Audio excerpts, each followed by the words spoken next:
So இதுதான் எங்கள் ஃபேமிலியோட முதல் ஃபங்க்ஷன். என்னதான் எங்கள் அம்மா வீட்டுக்கு பெரியவங்களாக இருந்தாலுமே வீட்டில் நடக்கிற எந்த ஃபங்க்ஷன்னாலும் சரி அப்பா தான் முன்னாடி நின்று எல்லாமே பண்ணுவார். ஸோ ஒன்ஸ் கல்யாண பேச்சு ஸ்டார்ட் ஆனதுமே எனக்கும் எங்கள் அம்மாவுக்கும் லைட்டாக பயம், எப்படிமா நம்ம 2 பேரும் இந்த விஷயத்த பண்ணி முடிக்க போகிறோம் அப்படின்ட்டு. நான் சின்ன வயசில் நிறைய வாட்டி நோட் பண்ணுவேன், எங்கள் அப்பா எல்லா சொந்தக்காரங்களுக்கும் மினிமம் 2 நாளைக்கு ஒரு வாட்டி கால் பண்ணி பேசிகிட்டே இருப்பார். ஏன்ப்பா அவங்களுக்கு கூப்பிட்ற, அவங்க தான் திருப்பி கூப்பிடவே இல்லையா. நான் நிறைய டைம் நானும் சரி எங்கள் அம்மாவும் கேட்டிருக்கோம். ஆனால் அதுக்கு அவர் சொன்ன பதில், நமக்குன்னு ஒன்றுனா அந்த 4 பேர் தான் வருவாங்க, நம்ம போனதுக்கப்புறம் நம்ம ஃபேமிலி எல்லாத்தையும் அவங்க தான் பார்த்துக்க போகிறாங்கன்ட்டு.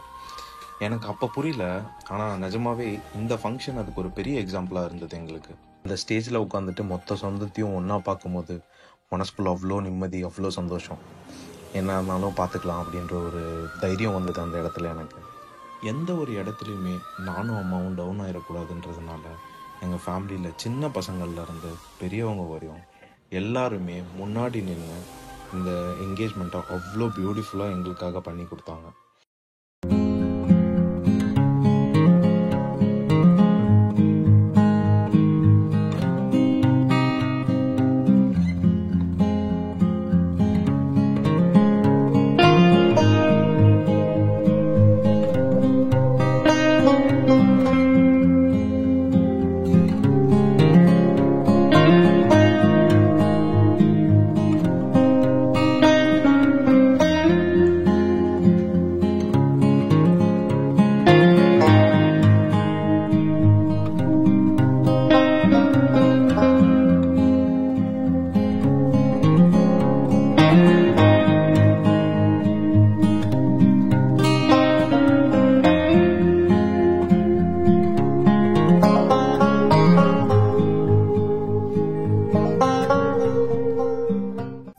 லைஃப்பில் எங்கள் அப்பாவை ரொம்ப ரொம்ப மிஸ் பண்ண மூமெண்ட் அது இந்த மூமெண்ட் தான்.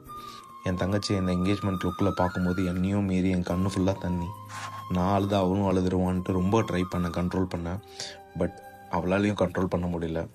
சரி, ஸ்டேஜில் அழுதா நல்லா இருக்காதுன்றனால ரொம்ப ரொம்ப கண்ட்ரோல் பண்ணி நானும் சரி எங்கள் அம்மாவும் சரி அதை சொல்லவே முடியல. இப்போ இந்த வீடியோ பார்க்கும்போதும் என் கண்ணிலேருந்து தண்ணி நிற்கல. ஆனால் என் மனசுக்கு தெரியும், எங்கள் அப்பா எங்கேயும் போகல, அந்த ஸ்டேஜில் எங்கள் பக்கத்துலேயே நின்று அங்கே நடக்கிற ஒன்றொன்றுத்தையும் அவரும் கண்ணில் தண்ணியோடு பார்த்துட்ருக்காரு அப்படின்ட்டு. ஃபேமிலியாக ஃபோட்டோ எடுக்கும்போது மனசு ஃபுல்லாக ஒரே ஒரு தாட் மட்டும்தான், நீயும் இருந்திருந்தா இப்போ எவ்வளோ நல்லா இருந்திருக்கும்லப்பா.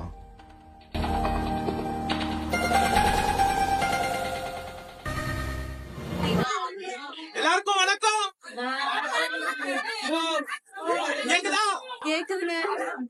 ஒரு சின்ன அறிவிப்பு.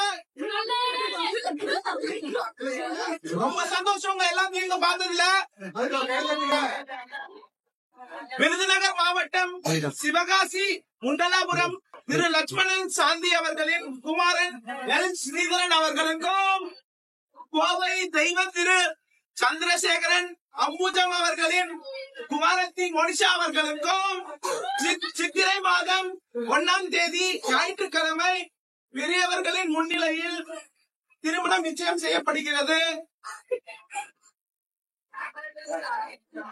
மேலும் 14/9/2024 அதாவது ஆவணி மாதம் 31 திருமணம் சிவகாசியில் நடைபெறும் என தெரிவித்துக் கொள்கிறோம். அனைவரும் கல்யாணத்துக்கு வாங்க. இங்க வந்து எல்லாருமே மறுபடியும் கல்யாணத்துக்கும் வந்து ஆசீர்வாதம் பண்ணும்படி தாழ்மையுடன் கேட்டுக்கொள்கிறோம்.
சரி கொடு.